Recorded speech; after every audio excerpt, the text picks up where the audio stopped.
From Jack Salter Stadium, it's the battle for the Little Brown Jug as Cade Rogers and the Covington Lions take on Grant Bilson and the St. Paul's Wolves in the Prep Zone.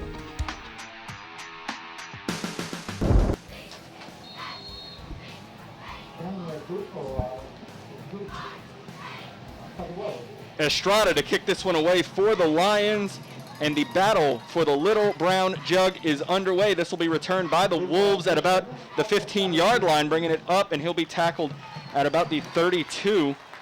So St. Paul's will be on the field first, led by quarterback Grant Bilson. Yeah, good coverage right there by the Lions. 47 Braden Lynch on the tackle. Bilson on the season, 46 completions, 80 on 82 attempts, 668 yards, 2 touchdowns, 5 interceptions. Bilson in the gun, motion. And it's a quick pitch out, going left side, looking to turn it upfield, and he'll be upended after about a 4-yard gain. Yeah, Ian Goodley coming up quick to make the stop right there. Big hit, but Wolves with a nice gainer on the play. On the carry there was Mitchell Smith. Smith, a 6'2", 185-pound senior.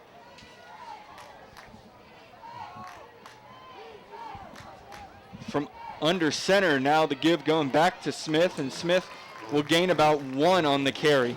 So it's going to set up a 3rd down for the Wolves. Big play right here for the Lions defense. Cade Rogers there with the tackle. Rogers, a 5'11", 190-pound senior linebacker, made the move to linebacker this season, and he's been playing stellar for Coach Salter. 22 tackles against Warren Easton last week. He is a tackling machine. No other way to say it.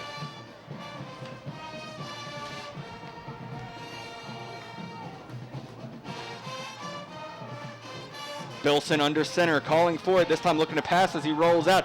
Slings this one, and that, well, let's see what the officials say. It appears it's complete to Garrett Lauterbach, 6'3", tight end.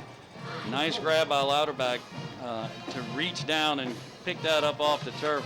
I mean, just good athleticism. So a fresh set of downs. For the Wolves as they continue this drive. And excuse me here, I had some papers up on our desk here that were getting kind of tangled up. So 1st and 10 for the Wolves is Bilson and Smith in the backfield. Trips to the top of your screen. Bilson calling for it here on 1st down, looking to pass, has good protection. Slings it out, and that's complete once again out to Lauterbach, tackled by Ian Goodley. Yeah, and then excellent coverage right there, so it's just an excellent pass, and Lauterbach once again just goes and gets it. New set of downs. Good drive here so far for the Wolves. Bilson will be under center. The I formation, a bit of a rarity in football these days. Bilson calling for it. Give coming near side, and Smith will be tackled after a loss of 2. Yeah, and then once again, good pressure by the Lions. Court Bushnell coming in, number 22 for the Lions. 5'8", 190-pound linebacker, junior, and good job by him to wrap up in the backfield. So it'll be 2nd and 12 for the Wolves as the signal comes in from the sideline.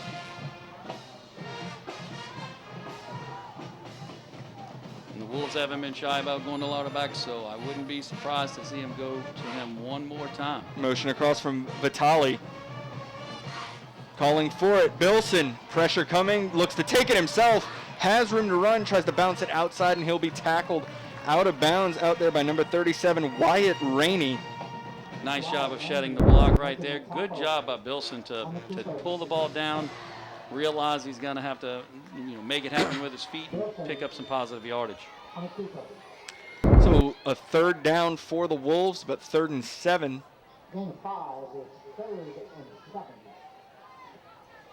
We'll see Bilson in the gun with Smith to his left. Motion from Vitale. Bilson calling for it. Slings that one complete out to Vitale. Vitale makes a move, and he's brought down at about the 3-yard line by, once again, Ian Goodley. Ian Goodley has been making some big tackles, but I tell you what, great job again by Grant Bilson to actually keep his eyes downfield, make a little bit of an adjustment in terms of getting his feet set and putting the ball where it needed to be. First and goal for the Wolves here, and straight up T formation. Straight up and into the end zone. That's number 81, Jacob Frolic, 6'1", 240-pound senior, like a freight train. Absolutely. Into the end zone. Absolutely. That's the bus from across town, so to speak, right there. He had momentum, and he was not going to be denied. Out comes Brady Talley, the senior kicker. The lefty kicking out of the Bilson hold. Snap is back. Place kick is up, and it is good. So 8:30 to go here in the first, and St. Paul's leads 7-0. St. Paul's kicks this one off, keeps it short. It'll be dropped. It squirts through, picked up at about the 7-yard line, and going forward, runs into his own guy, and he'll be pushed out of bounds at about the 26-yard line. Hugh Laurent right there making something out of nothing, because that was at 6s and 7s, just helter-skelter and every which way but loose, and he was able to grab that and get some positive yardage out of it on the return. So we'll get our first look at the Covington offense. Now, Coach, last week, Dickenji James, we're looking at this thinking this has to be a typo. No, it's not. 12 receptions, 298 yards receiving. Yeah, for some guys that's a career. For him, that was just a night to remember for sure. And against Warren Easton. Yeah, quality DBs on that side of the ball. So Sharp is in the gun, takes the snap here. Handoff goes to Laurent. Laurent slips down at about the 28-yard line, a gain of 2. And if he hadn't slipped, he would have definitely picked up a few more yards right there. Good push by the offensive line on the left side. Last week against Warren Easton, Laurent had 15 carries for 30 yards and a touchdown. That's tough sledding. So second down for the Lions. 2 backs in the backfield. Sharp calls for it this time. Give to Chapman. And Chapman is slung down in the backfield.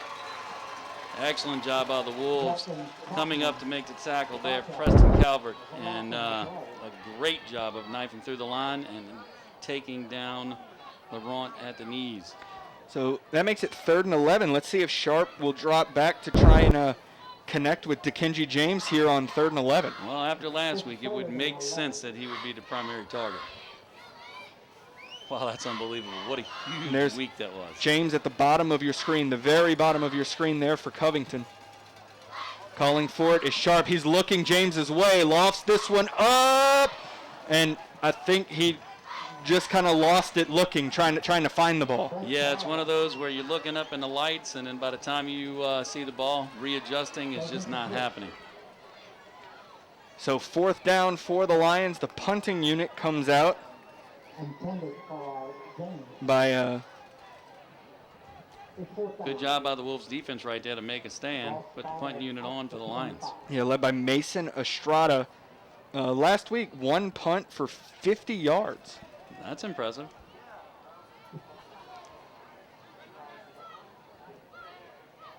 Snap is back. Estrada fields it cleanly. Punt is away. And Peter call on for St. Paul's. And it'll be St. Paul's ball at the 45-yard line.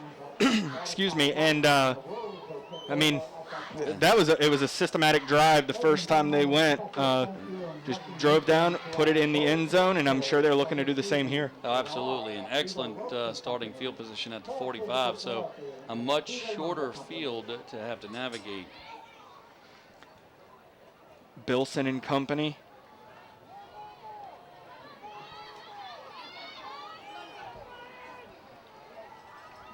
Here on 1st down. Bilson calls for it. Give goes to Mitchell going left side, and he'll be dropped for maybe a gain of 1 by Cade Rogers. And Bryce Blackwell in on that tackle as well, so doing a good job. Only a sophomore, 5'9", 160, and he's another one. He got a lot of time last year as a freshman, and I think on that play right there we saw why. And this is interesting because there's number 8, Bryce Blackwell, but there's also number 26, Bryce Blackwell. This and is true.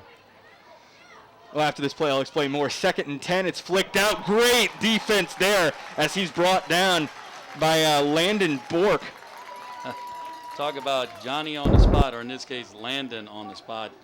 Landon Bork, 6'1", 170, a senior, showed his football savvy right there.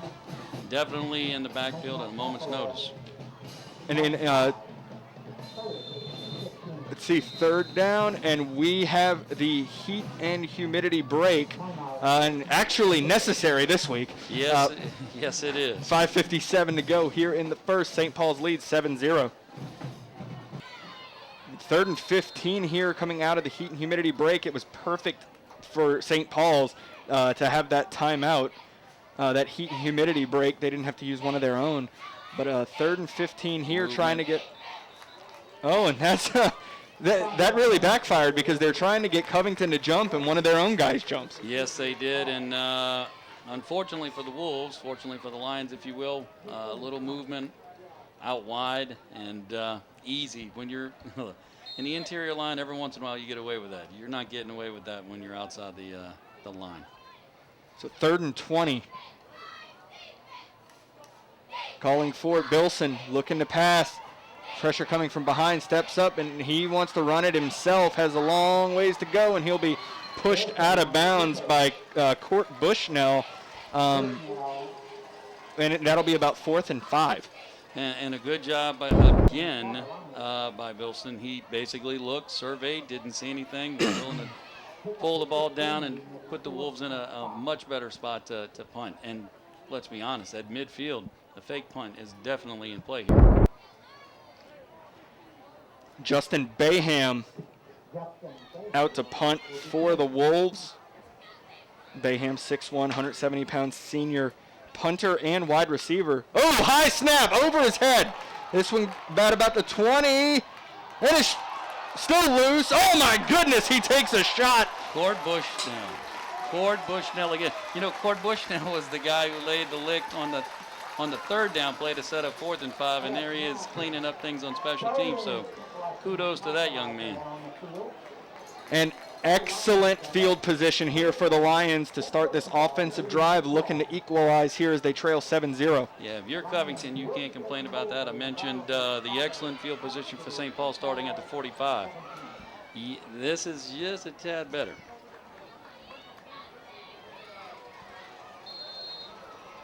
Just setting up shop on the, looks to be the 17, 18. About the 17.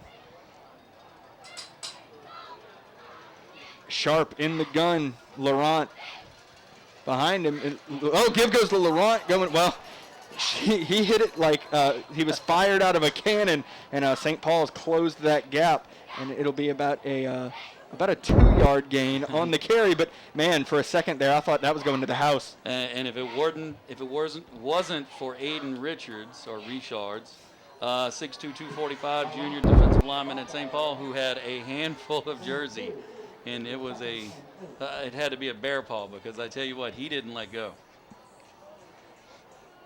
So 2nd down and 8 for the Lions.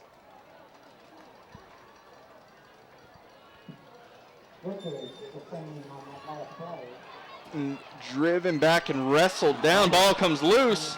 They're going to say the ground caused the fumble. But a great job there to be Johnny on the spot just in case by Peterson. No doubt. Aiden Richards again on the tackle. So, again, junior upperclassman making an impact on the field. On the carry there, Reese, is it Polian or Poyan? You know what? I can't answer that.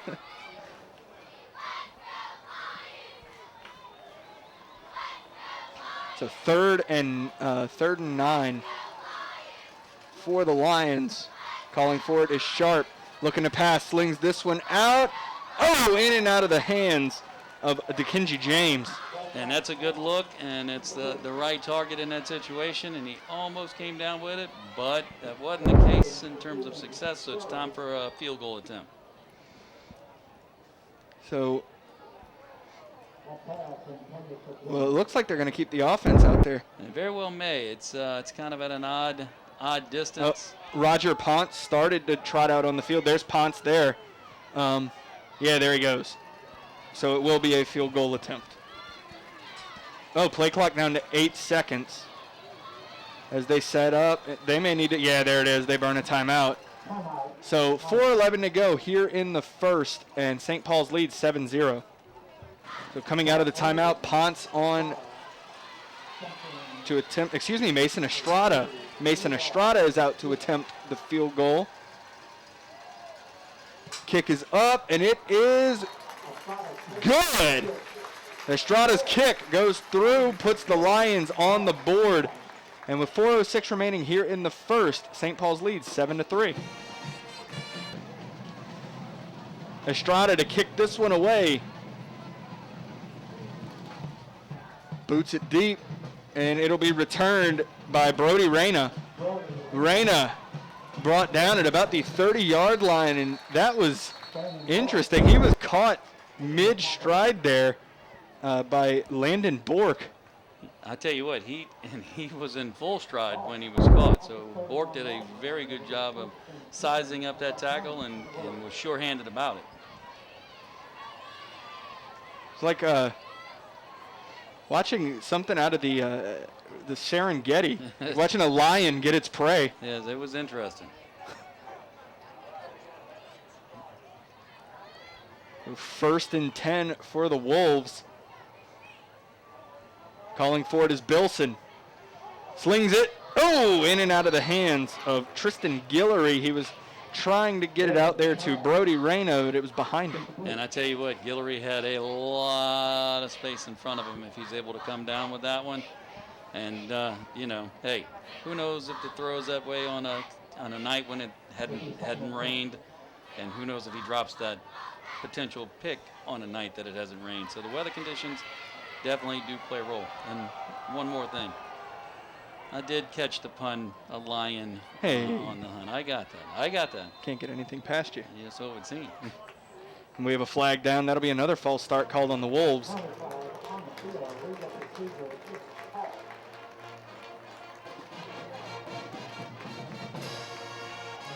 So it'll be 2nd and 15 for the Wolves. So on the last drive and this drive, St. Paul's is looking at some pretty decent yardage. Delayed handoff. Spins off of one. It's Smith, and he'll be brought down, getting about to the original line of scrimmage. And that was an excellent spin move in the hole right there by Mitchell Smith, because without that little spin, he's probably tackled on the spot. Instead, he picks up an additional 4 or 5 yards. So that makes it 3rd and 10 for the Wolves. The Lion defense looking for another big stop. And I tell you what, the Wolves have gone to their tight end in these moments, so maybe again. Orbit motion from Vitale. Snap is back. Bilson looking to pass. Steps up, and he's sacked. Brought down by Bork. I tell you what, Bork has been impressive tonight. His athleticism is definitely on display. And another 4th down here forced by the Lion defense. Excellent job by Coach Glenn Salter's crew. No doubt, especially after such an impressive drive right out of the gate by St. Paul. I mean, everything was, clicking and working so well, and Coach Glenn Salter settled his troops down, and they've played well the last 2 series. Last time the punt unit was out, it sailed. This time, right back to the punter. Baham gets a punt off. And St. Paul's will down it right at the 40-yard line. So that time a clean punting effort from St. Paul's, and Covington will have 60 yards. Good field position for the Lions, but I tell you what, a good job right there by the Wolves to get it off and put their defense in a spot where they can, potentially find some success. Still, excellent field position for the Lions. Out comes Sharp and company. 2:16 to go here in the first. St. Paul's leading 7-3. Covington on this drive looking to take the lead. James has been targeted, I believe, 3 times, but has yet to come down with a pass. So. Motion from Laurent. This one, oh my, yikes. That was led too far. Very dangerous as Preston Calvert almost got there. And a great job by Calvert just to, totally derail the play. But also a dangerous pass out into the flat. That really was one of those where Justin Chapman was, how can I say this, in no man's land. Yes.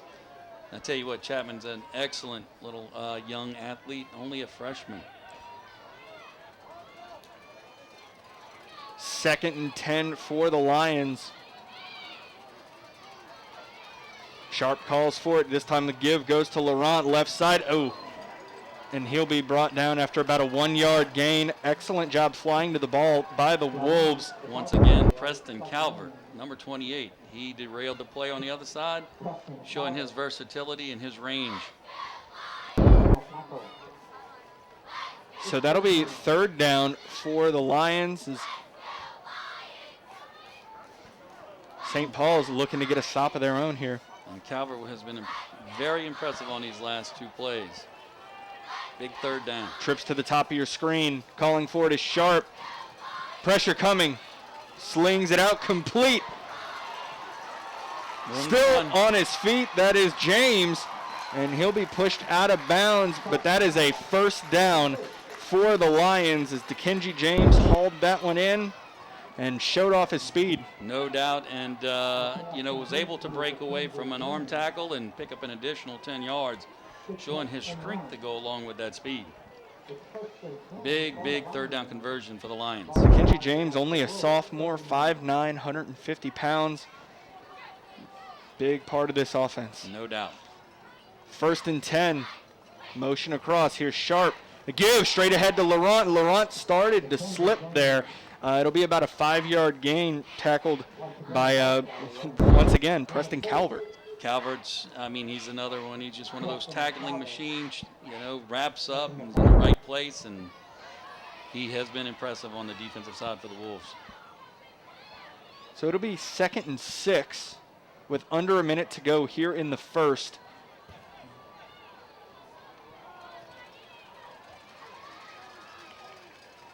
Calling for it.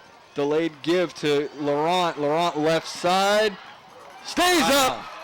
And he will be brought down inside the 20. Excuse me, that was Chapman. That was Chapman, and I tell you, there's a reason that young man's on the field as a freshman. How about that ability to somehow manage to go full-on matrix and stay up? He's, for just a freshman, he's very poised, plays very mature. Yes, he does. For his age. Yes, he does. And that is another 1st and 10 for the Lions. Now Laurent in the backfield. Sharp. Give goes to Laurent. Looks to make a cut to the right side, and he's dragging Nunez. Great cut in the hole right there by Laurent. Was able to make a nice little jump cut and find a little bit of space. And that is a 9-yard gain.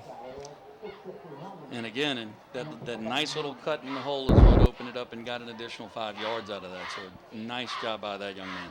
2nd and 1 for the Lions. From the 17. Chapman in motion. Sharp give goes to Laurent. Looks to bounce it to the left.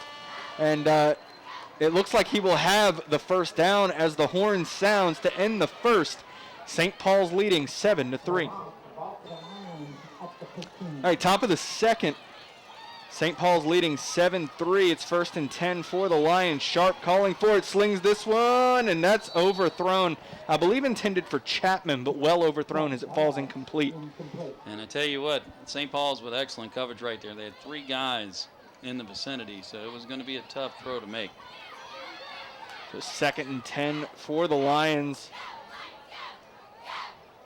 As the play signaled in from the sideline. Let's see. Play clock winding, but no real urgency here as it gets to 10 seconds from the Covington offense. Now getting set very quickly as it's down to 4. Sharp calling for it.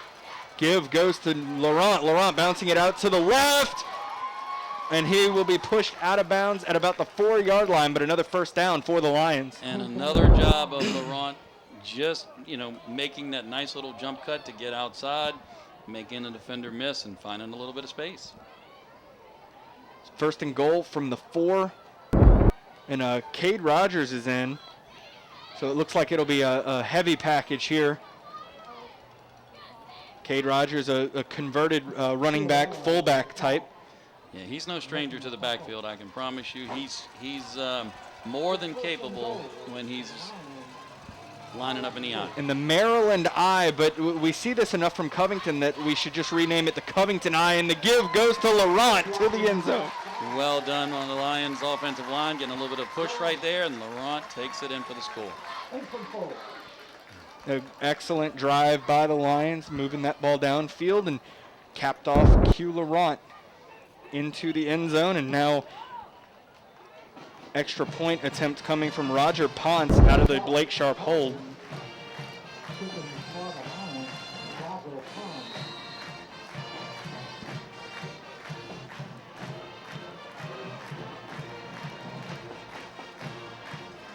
Snap is back, kick is up, and it is good. So Covington takes the lead, 11:43 to go here in the first half, and Covington leads 10-7. And Estrada to kick this one away following the Covington score. This will be returned from about the 15. Straight ahead, looking to bounce it to the left side, has room to run, and he'll be forced out of bounds at about the 50.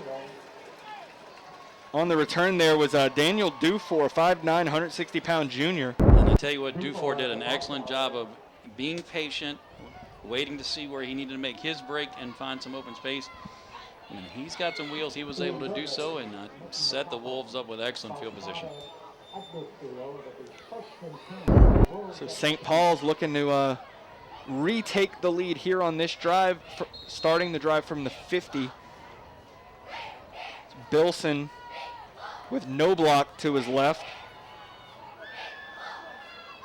And will this be another false? Oh my goodness.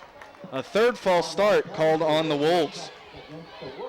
And again, if it's out wide, it's difficult. It's difficult to hide, so to speak. It's going to be noticed.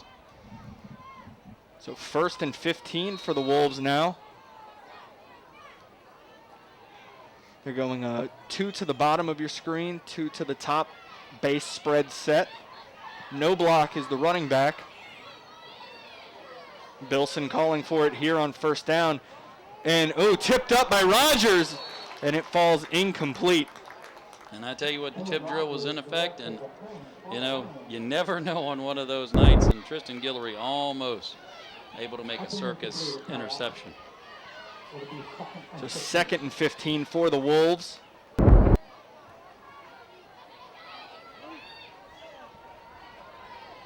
Two to the top with the tight end.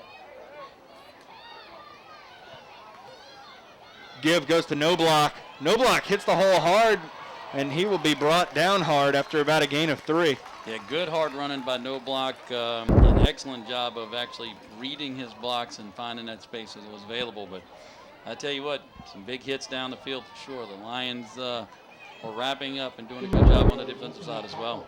Ian Goodley, we've said his name a couple times tonight on the stop there, and that makes it 3rd down for the Wolves.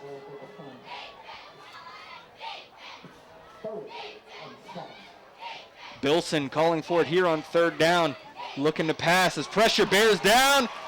Spins his way out of one, and he'll sling this one long and throw it away.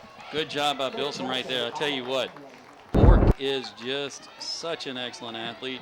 Bilson, what a great job to actually be able to spin out of that tackle, because if not, it was going to be a huge sack. And is this an intentional grounding call?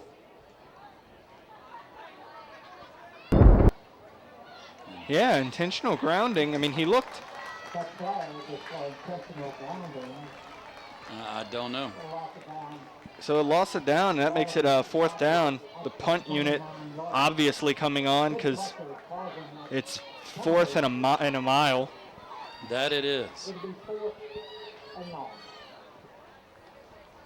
Yeah, nobody wants to calculate do the quick math on that. So 4th and long, 4th and a mile. It's a decent cab ride. A low snap though, punted away, and that's an excellent punt. It'll be returned. Good move there. My goodness, a flag coming down, and that could be another flag. No? On the return there was Dickenji James. It looked as James was brought down by a horse collar tackle, but we didn't see a flag come out. Let's see what this flag is. My guess is blocking the back. Yeah, that called on the Lions. But I really think that was a missed horse collar. It very well may have been. Right in front of the Lions bench as well. So I didn't see a reaction from the Lions coaching staff. So that being said, from our vantage point, it is what it looked like. So Lions will, Lions will take over from the 30-yard line. Blake Sharp and the Covington offense comes out. And the offensive line has done a good job of establishing itself, and these running backs, this stable of athletes that Covington has been showing out. Sharp keeps it himself up the middle as St. Paul's bit on the fake, and that will be about an 8-yard gain. And I tell you what, judging by Chapman's reaction, I think Sharp actually just realized that play was going to be derailed. So he actually pulled it, kept it, and made a great decision and picked up some positive yardage. Because St. Paul was in the backfield with some quickness. Yes. And that'll make it 2nd and 3 for the Lions. Motion from Chapman. Give goes to Laurent. Laurent gets away from one, gets away from two. The third guy brings him down at the 40-yard line, and let's see if they give him the 1st down. I tell you what. They do. What a great move in the hole right there. I mean, with absolutely, nowhere to maneuver, it seemed. It was like he's in a phone booth and still somehow manages to come out of that. Unbelievable. Yeah, excellent play. The quick feet of Quintez Laurent. Yeah, he's got this nice little cut, and he's a special back in that regard. Motion there from Poyen. Give goes to Laurent left side, and he'll be brought down after about a 2-yard gain. And I tell you what, a big hit right there by the Wolves. Number 19, Gunnar Fiorella Dussac, linebacker extraordinaire, junior, 5'11", 210 pounds. And I tell you what, Quiz Laurent's probably feeling all of that 200 and plus pounds, because that was a big hit. And that'll make it 2nd and 7 for the Lions. Laurent in the pistol. Give goes to Laurent. He is in a scrum here, and they're saying the ball came out. St. Paul's is saying they have it. Waiting the official. And yeah, signal from the officials is that St. Paul's comes away with it. That's so a big takeaway. Big play by the Wolves defense right there. And Quintez Laurent is actually on the ground. And we are going to step away for the injury timeout. Coming out of the injury timeout, 1st and 10 for the Wolves after the big fumble recovery. Bilson calling for it from the gun, slings it out on the screen, complete to Reyna. Reyna working upfield, and that'll be about a 6-yard gain on the screen for Reyna. Nice play design by the Wolves, looking to make the most of excellent field position after that turnover. So 2nd and 4 for St. Paul's. 8:04 to go here in this one. Covington leading 10-7. At this down and distance, Bilson is dangerous to not only throw the ball, but to tuck it and run. He's shown his propensity for doing that. Bilson calling for it on 2nd down. Gibb goes to no block right side, and he was, oh my goodness, powered back by Cade Rogers.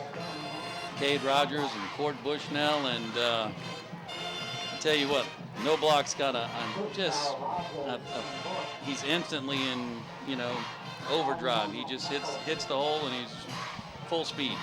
And heavy package coming in, Danny Sears, the 6-foot, 215-pound junior, typically a linebacker for the Wolves, going in the backfield here for the T formation. Give goes to Sears. Sears is powering forward. Let's see if they give the 1st down here. He'll be very close. They may have to measure on this one, but you're right, it's going to be very close.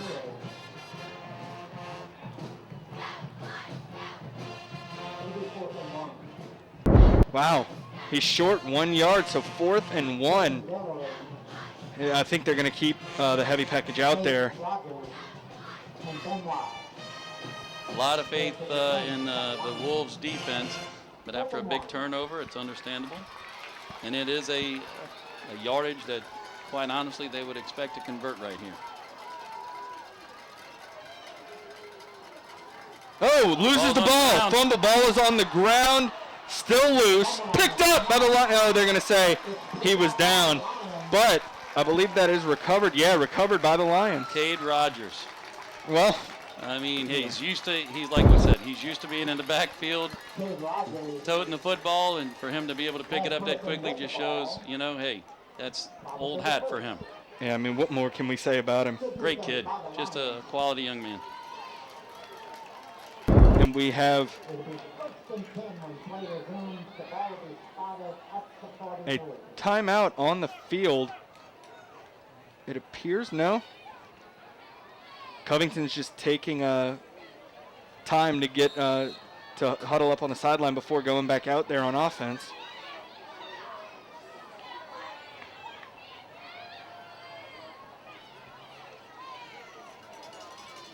Play clock down to 13.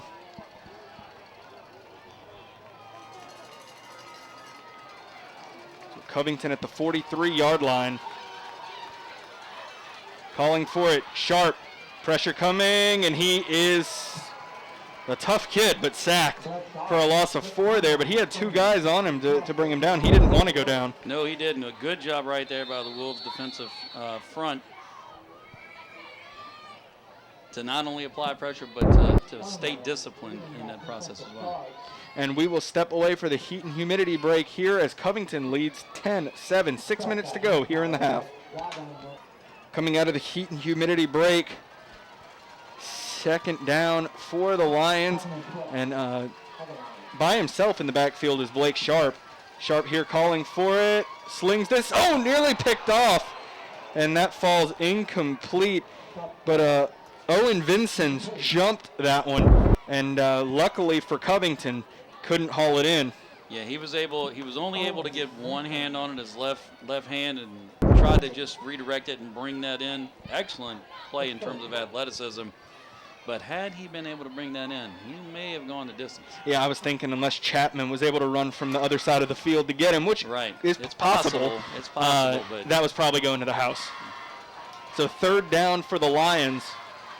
Sharp calling for it, looking to pass, slings this one long, looking for Chapman, and it's picked off.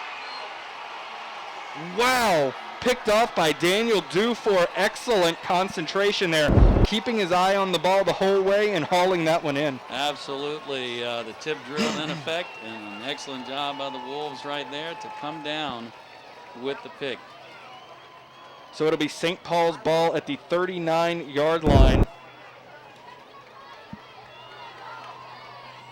And let's see, they can string together a drive here to get to the end zone and take the lead. Yeah, there's been a few false starts here that have really kind of hindered some drives. So I'm sure that's something that their coaching staff will be looking at and discussing at halftime in terms of changes. Bilson in the gun here on first down. Calling for it, delayed give to Knobloch. Knobloch cuts it upfield, and he'll gain about 6 on the carry. Again, Knobloch is just so quick, just, shot out of a cannon, so to speak. And, I mean, it's blink of an eye, he's 4 yards down the field. And Knobloch, 5'5", 145 junior. And that'll be 2nd and 4 for the Wolves. And Bilson will be under center. Bilson calling for it. Give goes to Knobloch once again, this time straight ahead. And he'll be about a yard shy of the first down marker. And this could be something the Wolves will be looking to exploit if they can tuck him behind that O-line and let him find those little seams. Seems to be effective so far in this drive, at least. The offensive line of Dufour, Porsche, Buckell, Blanchard, and Vinning. So 3rd and 1 for the Wolves in the I formation. Bilson calls for it. Give goes to the fullback, diving forward. And let's see, he may be short. Yeah, I don't think he got that. They may need to measure this one. No, they're not even going to measure it. He's short. I'll tell you what, big hit right there in the hole to stop that momentum. It sets up a big 4th down. Nick Piazza on the carry, a 5'9", 170-pound linebacker, typically. And on 4th down here, the punting unit will come out, led by Justin Bayham. And we're down to 2 seconds. They do just get it off. This one punted away. That's a good punt from Bayham. Let's see. Oh, muffed. And good job by Dickenji James to just fall on top of it. Yeah, he was hoping he could reel that in and make one move and find some space. But when that didn't happen, a wise decision to make sure and fall on top of the ball. So 3:44 on the clock here in the first half, and the Covington offense coming back out onto the field. And I'm trying to see where Q Laurent is. I don't see him. If I had to guess, I would say that Justin Chapman is going to get the freshman phenom. He's going to be getting the majority of the carries here. It looks like there was a late flag down. They're talking it over. I'm looking at the sideline of the Lions. It's illegal participation.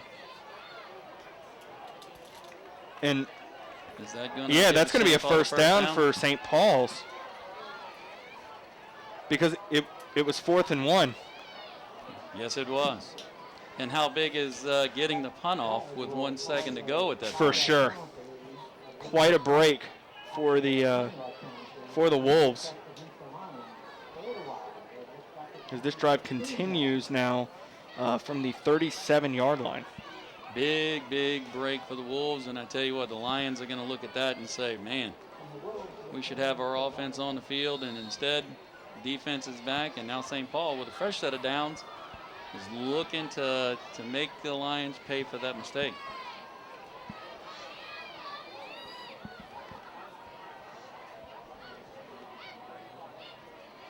So it'll be Knobloch in the backfield, as Bilson will line up under center. Bilson calling for it, fakes to give to Knobloch, pressure coming. He launches this one, that's complete. A first down for St. Paul's. Bilson showing great poise there, keeping his eyes downfield. Absolutely. And slinging that one out complete. With pressure on him, and I tell you what a great grab by Brody Rayner right there. Just toe tapping on the sideline and just an excellent job of concentration and high pointing the ball. 1st and 10 for the Wolves.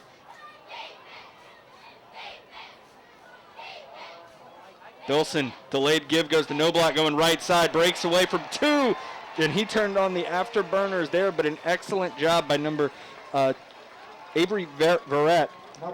Yeah, good job by Verrett, because if he doesn't make that tackle, Noblock's in the end zone. Yeah, I mean, look, you saw him change gears, and Verrett just was there to get him. Look, he's instantly in his top gear, and like I said, in a blink of an eye, he's 5 yards down the field.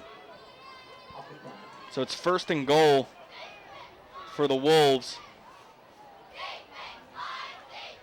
Bilson calls for it, launches this one right side, up to high point it. Well defended. And incomplete. Ian Goodley, once again, just an amazing play on defense. They're Brody Reyna, the intended target. And we've already seen Reyna's athleticism, so that's no small feat what Goodley just did right there, and well done on his part. Yeah, 2 very good athletes matched up on each other there. No doubt.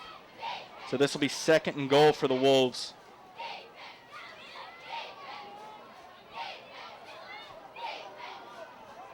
Bilson going hard count, trying to get the Lions to jump.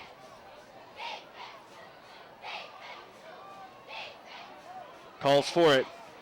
Bilson looking to pass, batted up. Let's see. Oh, diving for it, and it falls incomplete. Almost. Good effort there from Alex Sharp. Alex Sharp showing that he's a pretty good athlete for his size. A 6'1", 220-pound senior who came back from a season-ending injury to obviously play out his senior year. So I know everyone's quite happy for him. 3rd down and goal, and looks like we'll have a timeout. So a timeout on the field. 2:55 to go here in the first half. Covington leads 10-7. 3rd down coming out of the timeout. Bilson calling for it. Looking to pass. Has a man open. Oh, and that's complete to Vitale, but also had Smith open kind of on a flare. Yes, he did. And I tell you what, 2 guys running wide open right there. And fortunately, if you're the Lions, St. Paul wasn't able to score there. But I tell you what, if you're St. Paul, you're very happy with that formation and the results that you got out of it just now. So it's 4th down. Offense staying on, going with the heavy package. Give. And he is gobbled up in the backfield. Excellent job by the Lion defense. No doubt right there. An excellent job. A pride of Lions, as you will. A whole group showing up for the gang tackle right there. So it'll be a long field ahead of them here before half. But, hey, they kept the Wolves from scoring more points. No doubt. Big play right there. And there, St. Paul's has a very talented kicker. Do you think they should have gone for points there? You know, I don't want to second guess coaches, so they probably looked at that and they had faith in their heavy package. And, you know, it's one of those things where you're looking at the field position going, you know what, our defense has played fairly well. Why not just see what happens? 1st and 10 from the 4-yard line. The Covington Eye. Give goes to, let's see, Chapman. And I tell you what, Chapman has the ability to take it to the house. So I know this is kind of a weird spot to say that, but when everybody's up close to the line, if a seam opens up and he can find it, he's got some wheels. Do you happen to know off the top of your head where Chapman played his junior high ball? If I'm not mistaken, it was at William Pitcher. At William Pitcher? If I'm not mistaken. And I would love to see some film of those games. Yeah, no doubt. No doubt. Because if he's getting the time here at the high school level, you know at the junior high level he must have stood out. 2nd down for the Lions. Sharp calling for it. This time goes to the fullback. Ball squirts out, and St. Paul's says that they have it. They do. Covington. Oh. Wow. An official signal came out of it with the ball, so I'm not sure what the call is here, but it's a big call one way or the other, but I tell you what, that was quick, and I don't know that the St. Paul player actually had possession long enough, but they're closer, so I guess we'll see. But that was awfully quick, and for the player to come out of it with the ball, that's the only reason I'm saying it looks like Covington's ball. So it is Covington's ball. Yeah, they signal Covington ball. And I tell you what, that play right there goes to show why St. Paul's coaching staff was willing to put their defense in that position. Absolutely. Because I tell you what, that was awfully close. Awfully close to being 1st and 10 Wolves in excellent field position. Now some confusion here.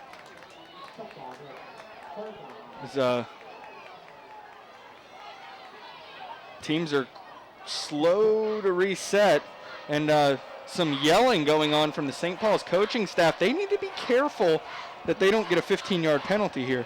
Yeah, especially when you're looking at 3rd down, they could easily give away a 1st down, and then the Lions would get a fresh set of downs. This may be in the sideline warning variety. There's a timeout. No, there's a flag dropped. Yeah, there was a flag over on that far sideline. I believe it was a sideline warning. So 3rd and 5. But, I mean, they're lucky they're just getting the sideline warning in that scenario. Yeah, so how can I say this? That's one of those things that later on in a game may come back up. 3rd and 5, 3rd and 6. Sharp calling for it, looking to pass. Good pickup there by the running back, and another guy gets there and knocks Sharp out, brings Sharp out of bounds. Sharp wants a horse collar call, but that's Gunnar Fiorello-Dosat. And there is a flag on the play. Now the question is what's the flag on? There was a lot going. Personal foul. Yep. Horse collar tackle. So Sharp was complaining about it, and evidently the officials saw it the same way. And that's a 1st down for the Lions. That's a big penalty. That's a big penalty. Under a minute to go here in the 1st half. Let's see if Sharp tries to link up with Mr. Dickenji James. That's also a possibility. So, and again, I've mentioned this before, Justin Chapman does have the ability to find the end zone, but then again, all of the backs do.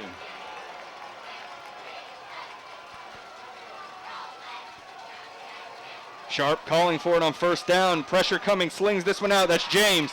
And James hauls it in at about the 25, gets to about the 26-yard line. So that'll be 2nd and 3 for the Lions as the clock continues to run. About 36 seconds here in the 1st half. St. Paul moving a lot of people up near the line. Sharp looking to pass once again, slings this out, picked off. Excellent job right there. 15 for St. Paul's. That's Daniel Dufour. Dufour, good job reading that the whole way, being patient and jumping in front of it at the last second to haul it in. Yeah, that was an excellent job by that young man.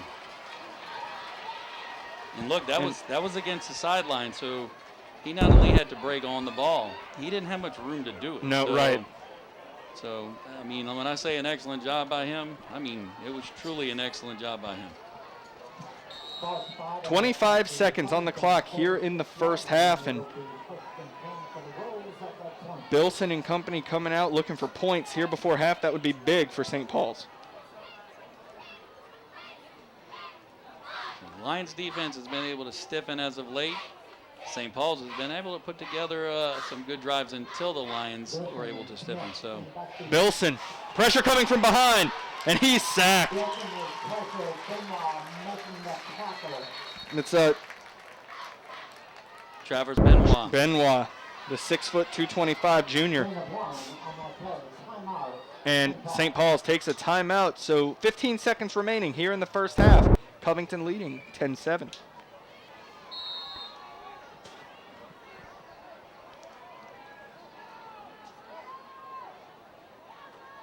Second down here. 15 seconds to go here before half. Bilson rolling to his right, looking downfield, slings this one. Complete? No. Incomplete. I'll tell you what, that was quite interesting. It's one of those where the ball just kind of gently rolled out. Right. So 3rd and 9 for the Wolves with 4 seconds on the clock. And yeah, it looked like that ball was right on his chest plate, and then just kind of laid there for a little bit before it actually found its way to the turf. And this will be the if it did, I actually think it ended up in the arms of a lion, but he was out of bounds. So last play of the half here. Bilson on 3rd down. It'll be just a straight up all verts. Slings this one as the clock sounds, and it's up and it's incomplete. Incomplete. Intercepted. Intercepted. So that will end the first half as Covington leads 10-7. And here in the second half, the rain is coming down here at Jack Salter Stadium. We had some rain earlier when we were first here setting up. It let up. And now here in the second half, it looks like the skies have opened once again. Covington's leading 10-7 here at the top of the second half, and St. Paul's is kicking off here. A short kick will be returned by the Lions from the 25-yard line, and he'll be wrestled down at about the 34-yard line. So, Coach, keys to the game here in the second half. Both defenses have been pretty good. What needs to happen here in the second half? It's going to be a game of turnovers, I think. You've got some, not the nicest field conditions, and they are deteriorating somewhat. I anticipate as the game progresses that you're going to see more and more issues concerning the field condition. And, hey, whoever can hold on to the ball and make the fewest mistakes, they're going to have a leg up. So 1st and 10 for the Lions. Sharp calling for it, and let's see.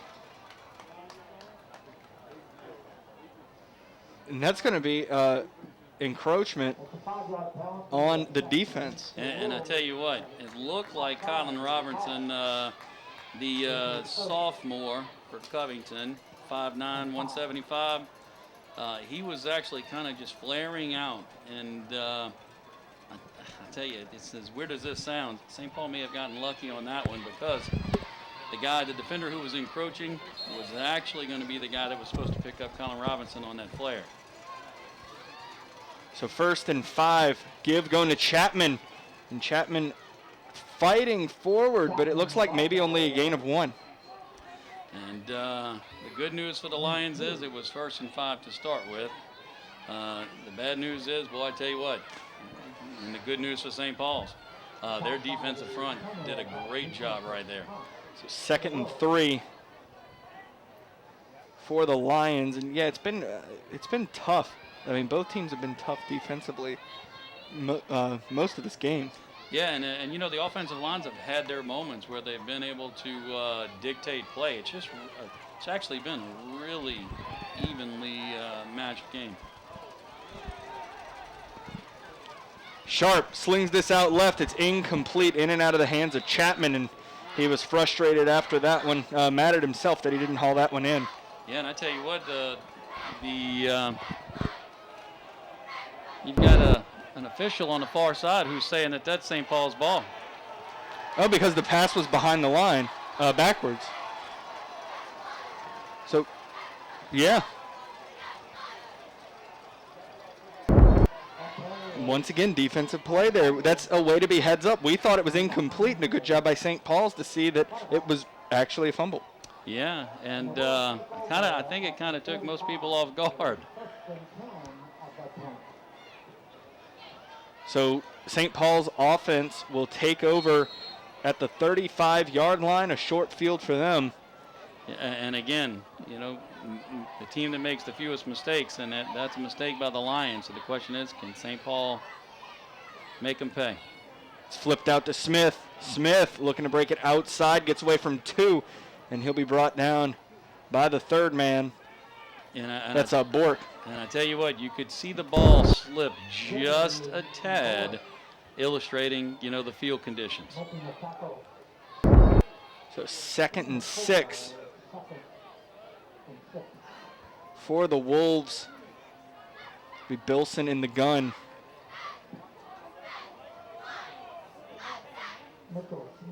Bilson calling for it, rolling to his right. Smith with the pickup slings this one, and that's incomplete as he jumped to throw that one. It went into the dirt. And excellent pressure right there by the Lions, taking away any avenues of escape for Bilson. And he only had one option, and that was to show a little bit of athleticism right there to try to elevate and find a receiver, and just missed out. So 3rd and 6.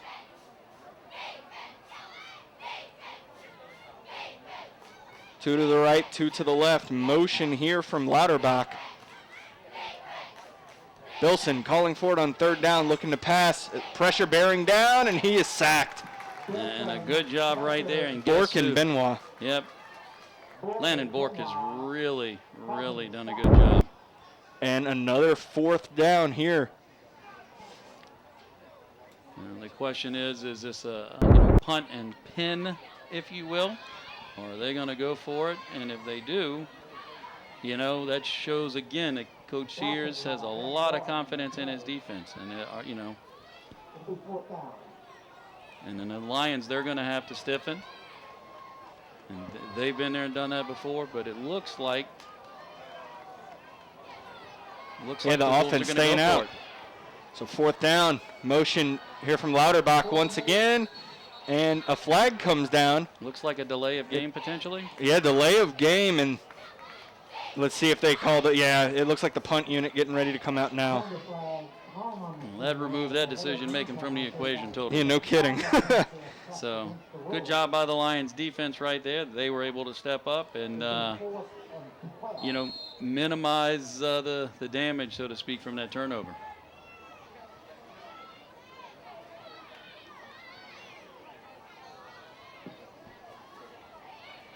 Snapper, Kier Nunez. Oh, low snap. And punt is away from Bayham. That'll hit. Oh, he had a guy there, but hits at the 3. And a little frustration on his part, thinking, man, if I'd only been one step over. Or turned around. There's no way he's going to be able to know that ball's going to take a weird kick like that. No, and when it hit, it took a weird trajectory after that. But good effort getting down there. It'll be in the right spot. Yeah, Covington ball at the 20-yard line here to start this drive. 9:08 on the clock here in the 3rd. And I tell you what, there just haven't been many drives starting out, at a field position that's been disadvantageous to the offense. They've actually gotten some pretty good field position for the most part on both sides of the ball. So this is St. Paul with their defense, actually with the Lions looking at 80 yards to pay dirt. Sharp calling for it on 1st down. Give goes to Chapman, looking to bounce it outside, coming near side. And he'll be brought down. Actually, that is not Chapman. That is Q Laurent back in the game. That's it. So Q is back in. He must be feeling a little bit better. On the carry there, modest gain, about 2. And he looks none for the wear after toting a rock right there. So 2nd and 8 for the Lions.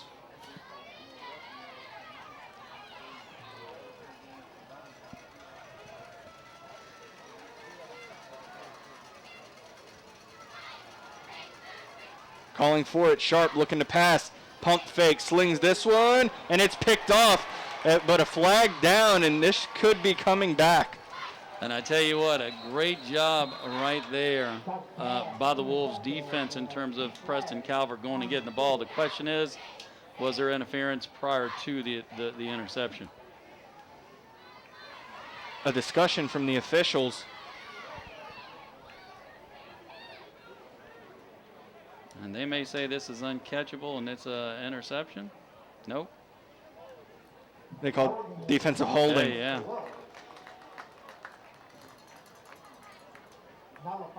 So yeah, negates the interception.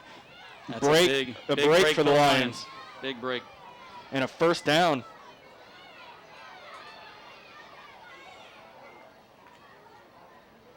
Let's see, they mark this one off. They'll put it at the 30-yard line. On the nose. And, I mean, that's a first down. It was, right there. It was. That's what I say. It was on the nose of the ball. So 1st and 10.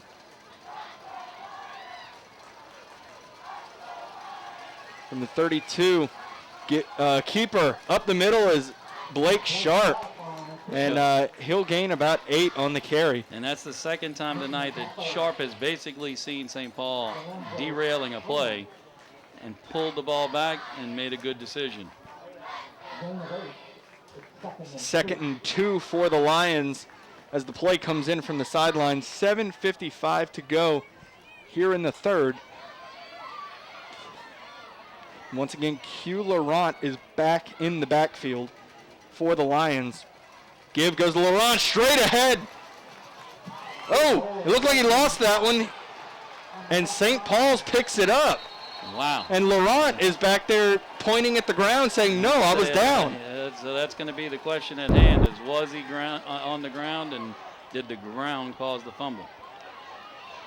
And it looks like the back judge is saying that, so I don't know where we're at. Waiting for a little clarification.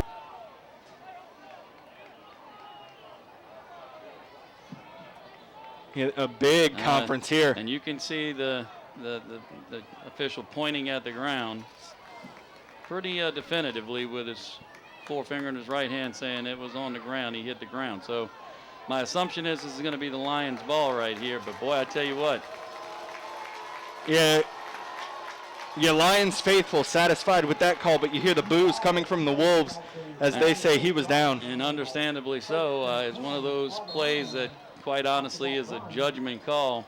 And if you're sitting there watching from the opposite sideline, I can understand that fully. Yeah, no, almost immediately when Laurent saw St. Paul's pick it up, he was pointing at the ground saying I was down. And the back judge came in and confirmed that, but it was a bang play. Give goes to Laurent up the middle once again, and that'll be another gain of about 2. So 2nd and 8. I guess that call is in the past at this point because the next play's been run. So it's one of those things you have a short memory and move on to the next play. Yeah, St. Paul's defense has to shake it off and continue to play defense. And they've come up with some big plays tonight. So, quite a few turnovers. Wolves have done a good job on the back side of the ball, especially with the ball in the air. Yeah, 2nd and 7 here for the Lions.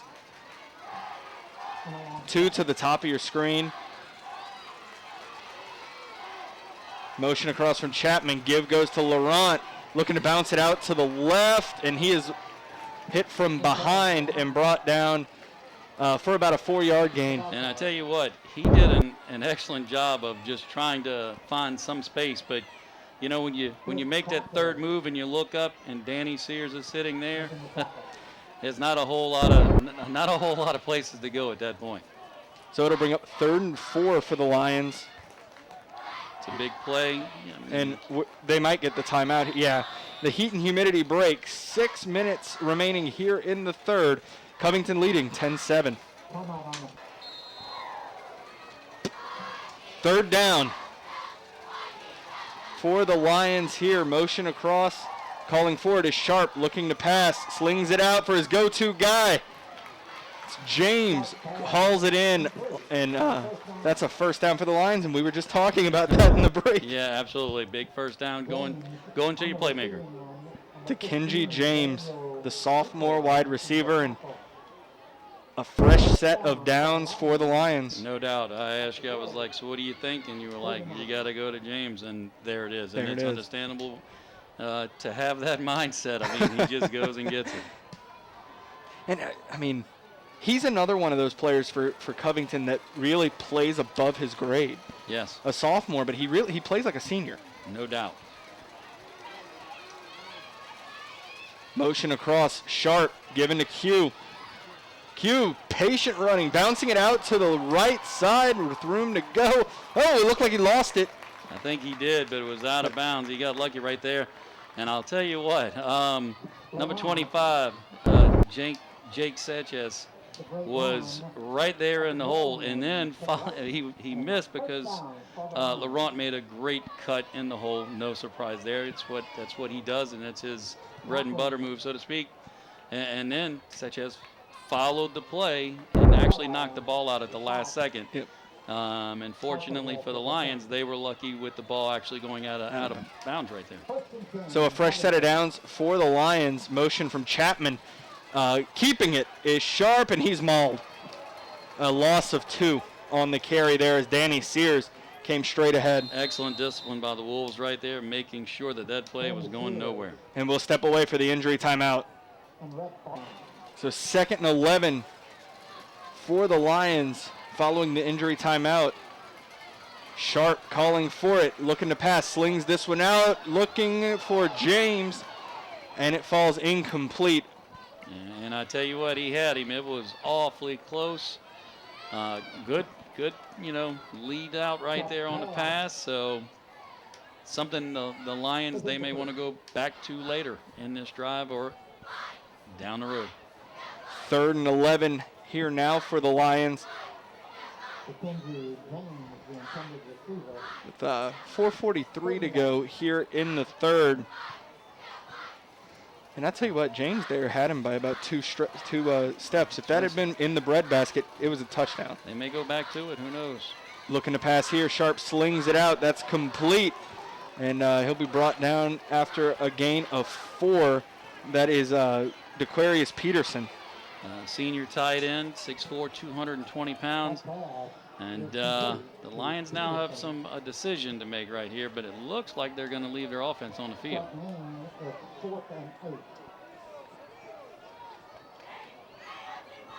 Now the punting unit comes out. Mason Estrada, the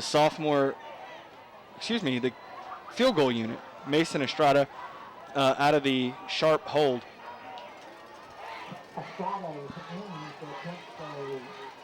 So this will be a 44-yard field goal. No, 43, and Sharp takes a timeout. So 3:53 to go here in the 3rd, and Covington leads 10-7. 43-yard field goal attempt from Estrada here.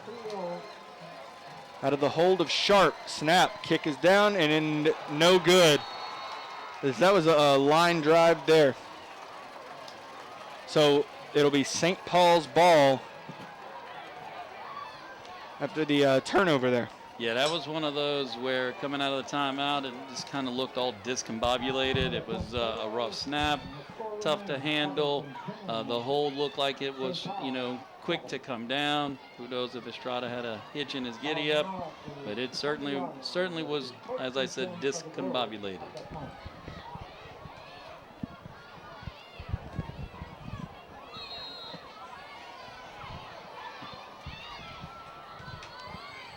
So St. Paul's takes over at the 20-yard line as it got to the end zone. It's touchback. And here's Bilson looking to pass, and it was thrown in the direction of Vitale, so I believe he'll avoid the intentional grounding like we saw earlier. He did do that. Bork was in his backfield once again. I mean, he's had a heck of a game in terms of impact as well. And Bilson, yet again, a good decision there. I mean, Absolutely. He was under duress. He made the right call. So 2nd and 10 for the Wolves here from the 20-yard line. Motion. Calling for it. Bilson, quick toss out there to Smith. Smith sees some room in front of him, and he'll pick up about 8 on the carry, but there's a yellow hanky on the ground. I was going to say this is in the neighborhood of a hold. And we're going to step away for the injury timeout. Yeah, so a hold on St. Paul's, and we're going to step away for the injury timeout.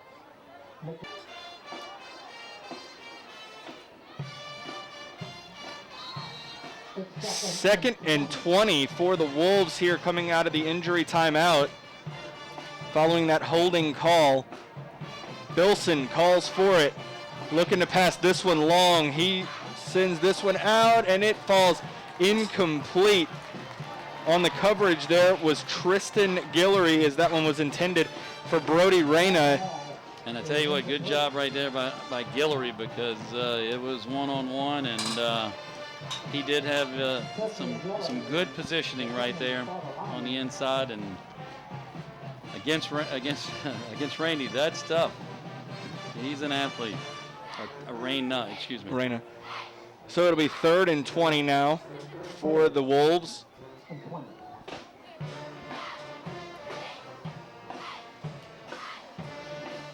Calling for it. Bilson dumps it short. And Smith will get about 9. But that'll make it 4th and 11 for the Wolves. So we'll likely see the punting unit here led by Justin Bayham.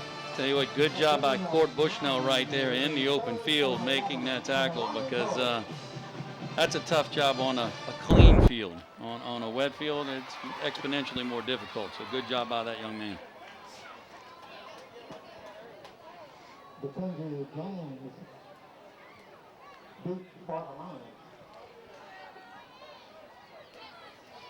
Ooh, snap high, but Bayham able to pull it down. Wobbly punt goes out of bounds at about the 39-yard line. And it looks like Covington is going to have some pretty darn good field position, as you were saying, to start this drive. Excellent field position. Covington's leading 10-7 here with 2:28 to go in the 3rd. And they're looking to add to that score here as they're taking their time over here on the sideline to get the right calls in and get the offense's mind right. And I tell you what, the way the defenses have been playing, we kind of mentioned this. Whoever can take advantage and make the most out of it. Any mistakes, and that's one of those right there with a little bit of a high snap, tough ball to handle, takes your punter off of his plant foot, so to speak, and you end up with good field position for the Lions. So 1st and 10, Sharp calls for it. Give goes to Laurent, cutting it back, still dancing around, trying to cut it outside, still on his feet. My goodness. Q Laurent with about a 8-yard gain on the carry. Yeah, he ran about 20 yards of that in a phone booth. Yeah. There's absolutely nowhere to go, and he's still making cuts. It's unbelievable.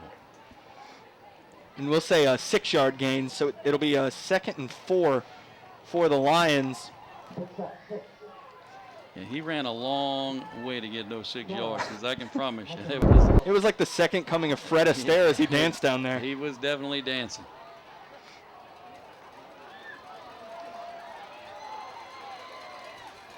So Sharp on 2nd down, calling for it. Straight ahead goes to Laurent, pulls up, looks to make a cut, and well, he'll be close to it, maybe a yard shy of the 1st down. More patient running by Laurent, just taking his time, trying to find that one little seam and get some positive yardage out of it. But it is going to set up, as you said, a 3rd down, and a key 3rd down. And let's see, we have a guy down, so we're going to step away for the injury timeout. Coming out of the injury timeout, it is 3rd and 1. They're going to the Covington I. And Sharp hits a wall and is pushed back. That looks like it's going to be 4th down. I tell you what, St. Paul's defensive interior line right there did a great job, and there was absolutely nowhere for Sharp to go. So 4th and 1. Let's see what they call here. And good to see Logan Potter back in the game for Covington after that one play out.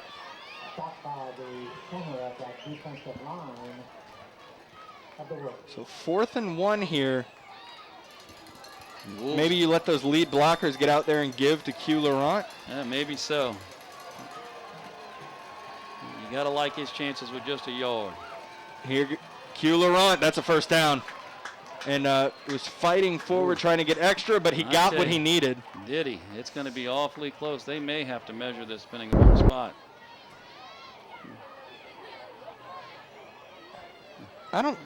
It's awfully close. It looks like he got it. To me, it looked like he got it. it. Tell you what, it's close. Ooh, I don't know about that spot. That might not. They may measure. Yeah. Let's see how this measurement works out. That might be a cross by a nose. I was going to say. Yeah. the nose of the ball, but it's going to be, I mean, you never know where those chains are on the sideline. Dave Williams out to our right saying that's a first down. I trust Dave, I can promise you. Dave sees things that we don't and tends to win. It's kind of a blessing being at Covington because we can see Dave and he can tell us when we're wrong. That's right. In some places we can't see him.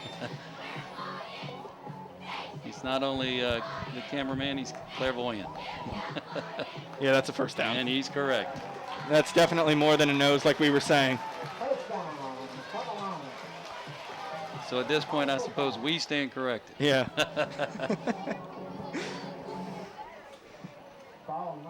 Yeah, definitely a big fan of this press box here at Jack Salter Stadium.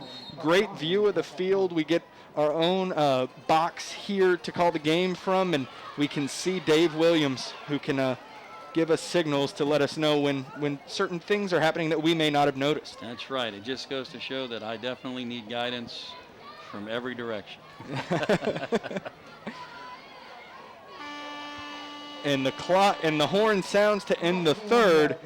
So at the end of 3, Covington leads 10-7.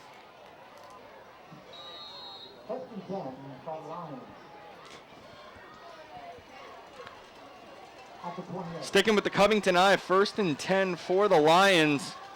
Sharp calling for it. Give goes to Q Laurent again, bouncing it out left side, has the edge, looking to turn it up, had a little slippage on that wet surface. That will be a first down for the Lions. Yeah, I tell you what, he did a great job of just somehow managing to stay on his feet and just kind of twist, just a little nice little twist and rolled forward. I'm not sure how he stayed up. I really. Athleticism. Yeah, just, I mean, unbelievable. So another 1st and 10, ball at the 16-yard line.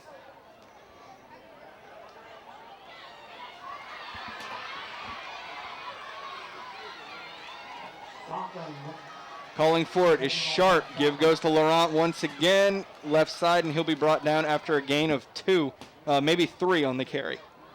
And I tell you what, it's one of those things now where Covington's line is trying to impose their will on this game. There, Aiden Richards with the tackle, the 6'2", 245-pound junior for St. Paul's. And I tell you what, I've been impressed with St. Paul's defense all night, and for them to be on the field as long as they have been at this point in time in the game on a wet field, they're showing a lot of heart from that side of the ball. Play clock down to 7 seconds. Covington needs to get set. Now to 3. Sharp under center, calling for it. Rolling right, pass is hauled in. Complete to the tight end, DeQuarius Peterson for another Lion first down. And I tell you what, he not only had Peterson deep on the out, but he also had Cade Rogers who had flared out right there. So he had 2 options. He just liked the deeper route right there. And then, hey, it worked out like a champ if you were the Lions. 1st and goal from the 5-yard line.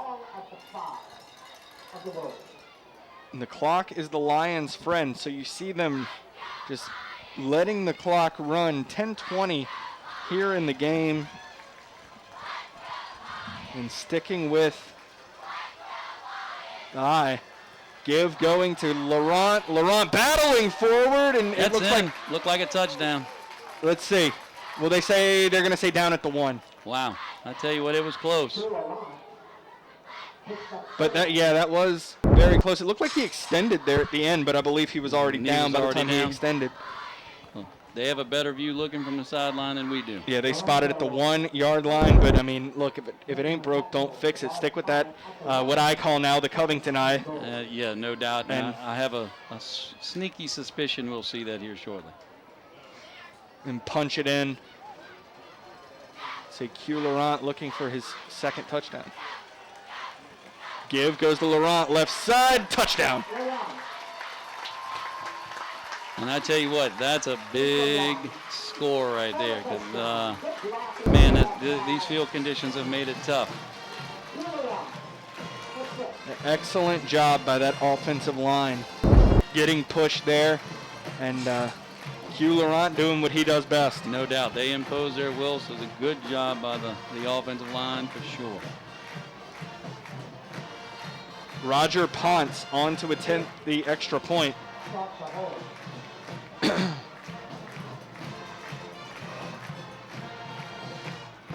Kick is up, and it is no good as it hits under the crossbar. So with 9:25 to go here in the fourth, Covington leads 16-7.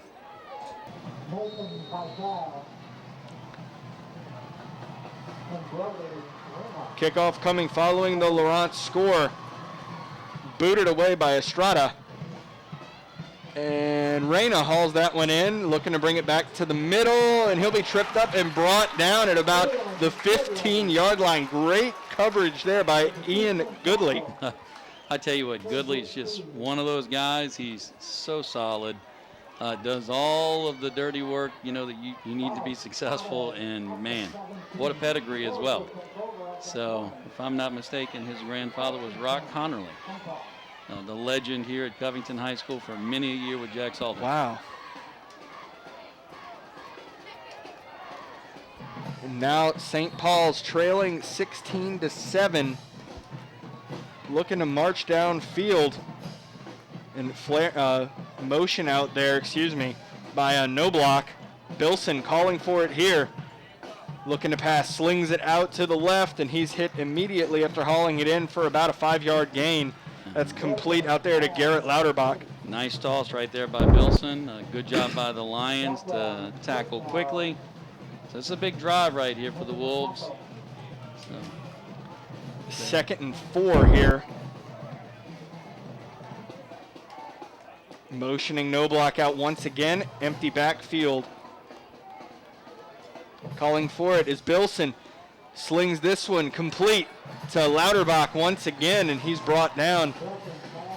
Yeah, Lauterbach disappeared there for a little while, but I tell you what, he's a playmaker for sure. Bryce Blackwell on the stop. We were talking about the two Bryce Blackwells earlier. They differentiate by calling Bryce Blackwell number 8 Folsom Bryce Blackwell, and number 26 Bryce Blackwell is Lee Road Bryce Blackwell. And there you see Covington flocking to the ball to stop No Block. No doubt Court Bushnell, among others, in there making a great tackle. Travers Benoit as well.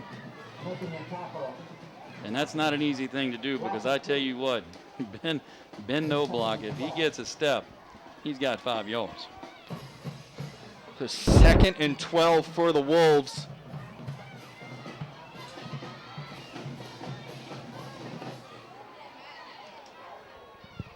Motion from Lauterbach. Bilson calling for it, looking to pass, complete, Lauterbach. And he'll be brought down after a gain of about 9. And I tell you what, he's a playmaker. So the Lions for the longest time were able to take that away, but it looks like he has figured out a way to find a little bit of space. And man, I tell you what, I think that's his 4th or 5th catch this evening. 3rd and 3 for the Wolves here. Bilson, give goes to No Block, and he's hit. It looks like it'll be 4th down. He looks about a yard shy of the 1st. Man, this is going to be a big play right here, both sides of the ball. St. Paul is looking to have their offensive line get some push, get that 1st down. And I tell you what, if Covington's able to make a stop right here and put their offense back out there, that's going to be potentially a game-changing stop. Absolutely. 4th and 1. T formation.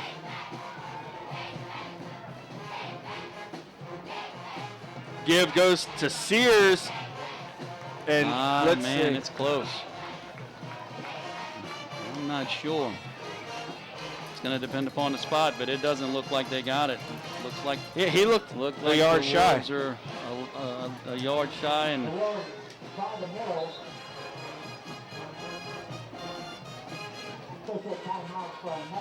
yeah, they're going to measure this one. But he looked about a yard shy from my view. And that looks about a yard shy with the spot there as all the players clear away. Perhaps we should seek the Oracle, Dave, and ask him, because he's spot on. Dave thinks it's short.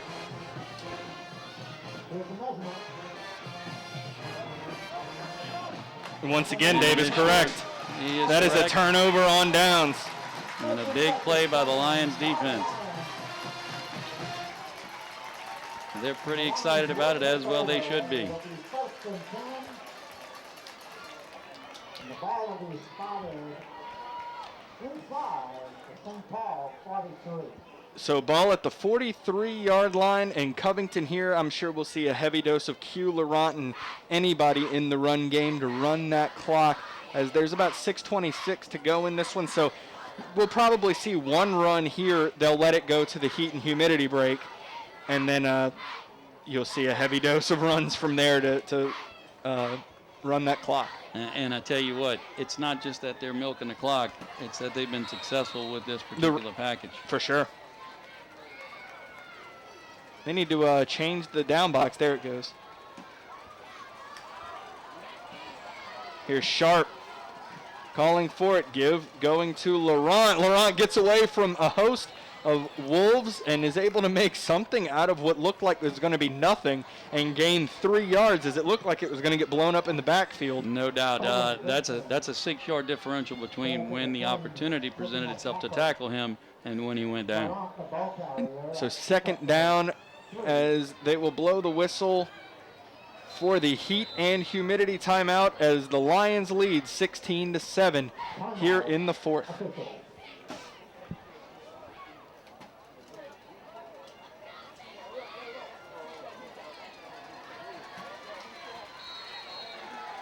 Second down here, coming out of the heat and humidity break. Chapman moving in. Sharp calling for it. Give goes to Q Laurent, left side, looking to cut it back up. Making a move, gets away from another, gets away from, my goodness, Q Laurent. He's still up. Are you kidding me? That's a first down, and he basically made the entire defense miss. It took all 11 to tackle him, it seems. Man, what a great display of athleticism right there. Again, it's hard to tackle that guy in a phone booth. I mean, it's just unbelievable the moves that he has in very tight quarters. So for another first down for Covington.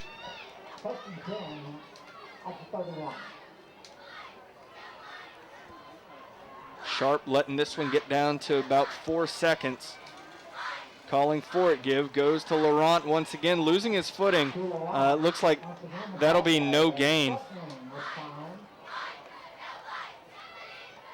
I tell you what, I've been impressed with Sharp's leadership. Very poised, not rattled, keeping everybody focused on what they need to be doing at this time. And the veteran senior leadership. No doubt, no doubt. And I believe he's been involved with the varsity since he was a freshman. So that's given him a lot of time to grow up. Yes, yes. Find his legs and become that leader he is now. Yeah. 2nd and 10. Laurent hits that hard. He saw just a tiny crease there and was shot out of a cannon there. And very patient. Just patient, surveyed, wait for the hold to present itself. Bam. All good. So 3rd and 4 here for the Lions. Down to 4 minutes remaining here in the fourth. And a heavy package in for the Lions here on 3rd down.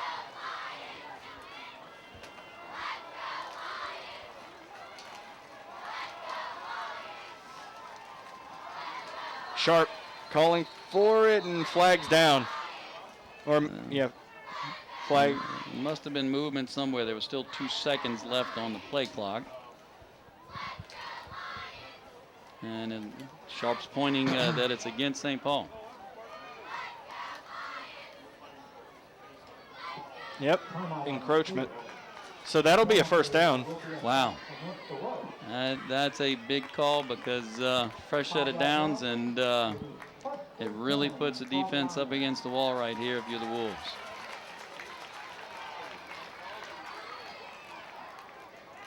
Ball at the 20. You know, you mentioned Cade Rogers going to the other side of the ball, but I tell you what, it's nice to have him out there on the offensive side of the ball when you need that leadership as well. Absolutely, and this is kind of a role that he's filled for the last 3 years since he was a freshman. So for 3 years prior to this one, and now he still gets to do it when they go to this formation. Give going to Q Laurent, and he's gobbled up. That'll be a loss. Good job by the St. Paul's defense right there. Front seven did an excellent job. You know, coming into this one, obviously you look at the records. You see St. Paul's 3-0. You see Covington 0-3. Easy to think that St. Paul's would be the favorite in this one, but man, those losses were very close against some quality teams, including Warren Easton, who went to the state championship last year in 4A for Covington, and you know, they fought back. They definitely play significantly better than that record shows. No doubt. And again, I think it's a byproduct of the schedule. It's been a really, really difficult schedule. And look, St. Paul hasn't played rummies. I mean, they've played some pretty solid squads, obviously. I mean, you got Slidell in district. Absolutely, and we have a timeout on the field. So 2:36 to go here in the game. Covington up 16-7. So 2nd and 11 here for the Lions. Coming out of the timeout. Looking to pass is Sharp, launching this one to James in the end zone, and it is incomplete. What, man, he almost made a circus crab right there. I tell you what. Evan Schur on the coverage. Let's just say that coverage was as tight as it could possibly be. So 3rd and 11.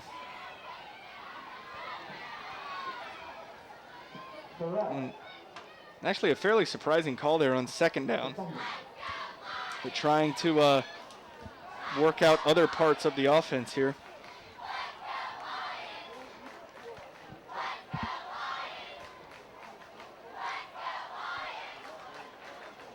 Motion. Sharp calling for it. Give goes to Laurent. Has a hole. Oh, my goodness, that cut. And he takes it to the end zone. What a cut. The cut was unbelievable. I mean, again, he's unreal with his ability to make that little cut or the jump cut or whatever the case may be. Fantastic. And look, let's not kid ourselves. The offensive line, they gave him plenty of room to run right there. Absolutely. And once it's almost unfair when you have someone on the defensive side of the ball and he's got full speed running at you. That cut is, I mean, my gosh, there's no way to handle that. Ponce on for the point after, out of the Sharp hold.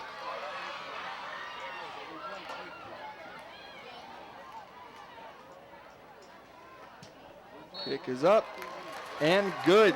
2:23 to go here in the game, and Covington leads 23-7. Nope.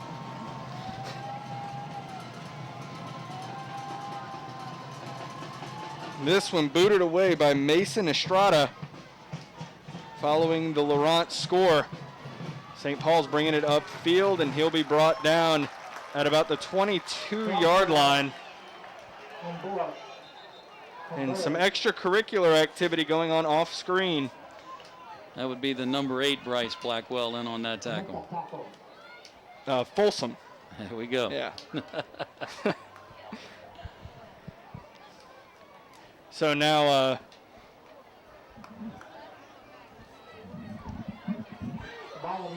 Covington's defense getting set. And they're coming up to the ball. St. Paul's offense ready to go. Trips to the left here. And going 5 wide here is Bilson motions Smith out. Bilson calling for it here on 1st and 10. Slings this one long, and that is incomplete. Low, intended for Lauterbach. And I tell you what, it was all, I mean, Lauterbach earlier on, first catch that he made on the evening, actually, was really low to the ground, and he was able to get his hands under it. He almost did that right there. So 2nd and 10 for the Wolves. Calling for it is Bilson. Bilson stepping up. He'll toss that one as he's going down. And they're going to say he was down. He was sacked before that pass was thrown. And not only is that not only is it a sack, but it keeps the clock running. Yes. So a minute 52 to go here in this one. As the clock continues to run, it's 3rd and 10. And some discussion, I believe, on the spot.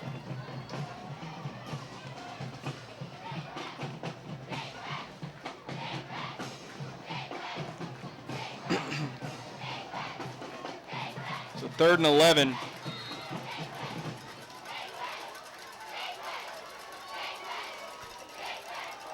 Bilson looking to pass.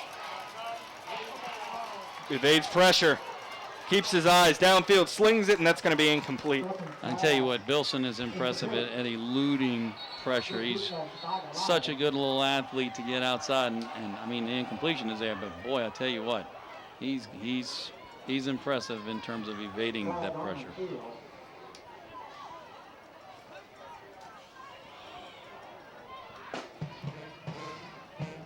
So clock stops with 91 ticks. So evidently, Bilson got hit after releasing the ball, so it is a personal foul. So St. Paul's is going to pick up a quick and easy 15-yard right here. Ball at the 37-yard line now for a fresh set of downs. But St. Paul's has a minute 31 left in this one. Calling for it, Bilson. Pressure coming, slings this one. That's complete to Lauterbach. Lauterbach looking to get out of bounds, and he gets there. Good job there by the senior.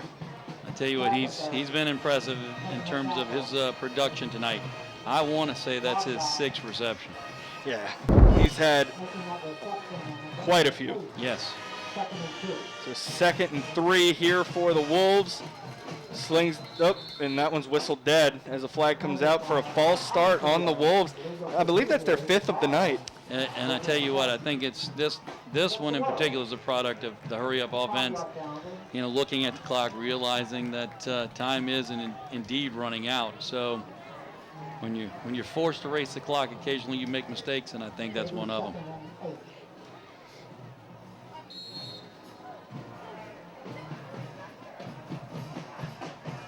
So 2nd now and 8.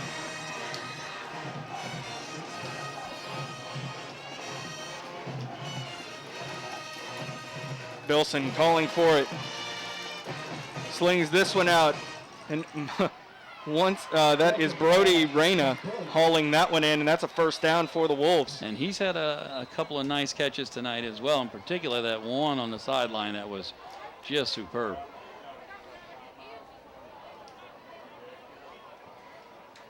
57 seconds, and we will step away as there's a timeout on the field. 57 seconds to go here in the game. Covington up 23-7. Back to it here, minute 15 on the clock here in the 4th. Calling for it is Bilson, looking downfield as pressure bears down, and he is sacked. Good pressure. I tell you what, good work right there by Travers Benoit.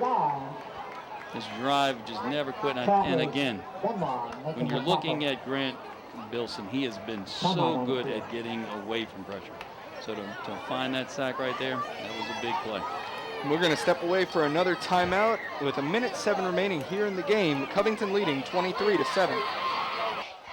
All right, a minute 7 now left in this one coming out of the timeout.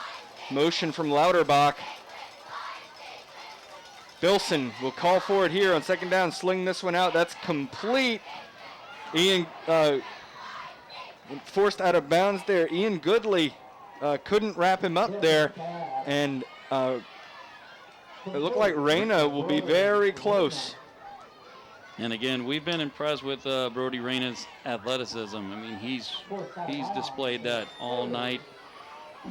Going up and making some great catches and a nice move right there, because you get away from Ian Goodley, you've done something. 3rd and 1 here. Bilson calling for it, rolling right. Slings this one, and it's caught. Wow, great job there by the Wolves as that was hauled in by Nathan Vitale. And a 1st down plus getting out of bounds. And I tell you what, a good job by Bilson to roll out and make that throw on the run. It was very nicely done. Fresh set of downs here for the Wolves, under a minute to play. Bilson calling for it, surveying the field. Vitale slings it out, and it's incomplete. Just led him a little too much. That one went out of bounds. Yeah, and I tell you what, the Lions defense at this point, I think that they're very content to keep everything in front of them, make sure that that clock moves with tackles and bounds, and just go ahead and, salt this game away, so to speak. Now Bilson here on 2nd down launches this one to the end zone, and it falls incomplete. Overthrown, intended for Cole Piazza. And good pressure by number 9, Cade Rogers. You have the defensive lineman. I tell you what, the front 7 has done a good job, and Cade Rogers making an impact right there along with the rest of his teammates.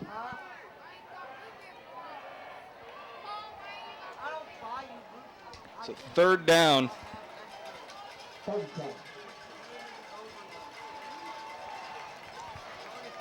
Here Bilson on 3rd down, motion across from Vitale. Oh, and some movement. Let's see, they'll call the false start there on the offensive line. I tell you that, again, the defense here, they can pin their ears back and try to get to the quarterback, and it really puts the offensive line in a tough spot. 3rd and 15. Calling for it is Bilson. Now looking to pass. Slings this one, a beautiful ball to the end zone, and it falls incomplete. So 4th down and 15 for the Wolves here. 31 seconds on the clock here in the 4th. So you got to be impressed with the Lions defense after the first initial drive where St. Paul did no wrong. I mean, it was just a beautifully executed drive, and they've stiffened the rest of this evening, not allowing another point up until this point. And, of course, on the opposite side of the ball, what a great night for the offensive line and that, just unbelievably talented trio of running backs. So 4th down here, Lauterbach in motion to the left. Bilson slings this one, tipped and incomplete.